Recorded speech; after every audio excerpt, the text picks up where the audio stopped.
कबीर साहब कहते हैं, कहता हूँ कई जात हूँ और सुनता है सब कोई,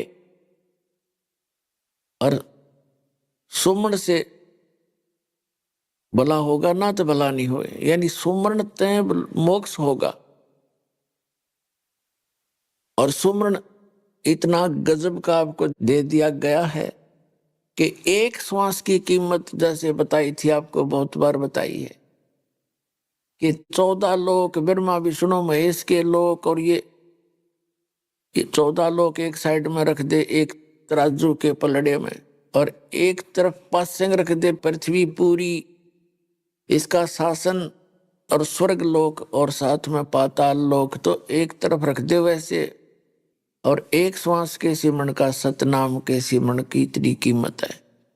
तो सिमरण आप ढंग से करते रहना, मर्यादा में रहना, भजन जरूर करना लेकिन कसक के साथ करना। यहाँ से दिल उठाए रहना कि ये लोक ठीक नहीं है। जैसे एक परमात्मा ने कहा कि जैसे पर घर पावना रह उठाए चित,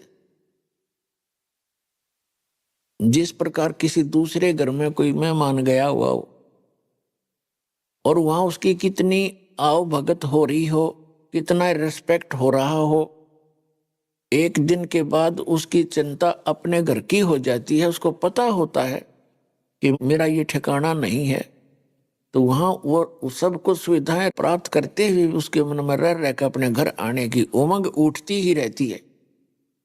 तो इस प्रकार आप यहाँ पर घर में रह रहे हो, आप दूसरे के स्थान पर रह रहे हो, आपका निज घर वो सतलोक है। जैसे कोई व्यक्ति बाहर गया हुआ है रिश्तेदारी में और उसको घूटी पिला दी, और जब उसकी घूटी उतरे उसने फिर एक प्याली पिला दे, तो उसने चाहे 10 दिन रोक लो हुए, क्योंकि उसने होश को नहीं, उसमें नशे में वो पड़ा है वहां पर। जब नशा उतर जाएगा उसका तुरंत अपना घर, अपने बालक, अपने बच्चे, अपने काम तुरंत याद आएंगे और तुरंत चल पड़ेगा। तो इस काल ने आपका यहाँ भांग प्या रखी आपको सबको इस झूठे सुख की। कबीर साहब कहते हैं झूठे सुख को सुख कहे ये मान रहा मनबोध, ये सकल चबीना काल का कुछ मुख में कुछ बोध। यहाँ का जो सुख है कार कोठी बंगले, ये भांग प्या रखी आपने। और जब परमात्मा की एंटीबायोटिक कैप्सूलों से, मंत्र से, जाप से, ज्ञान से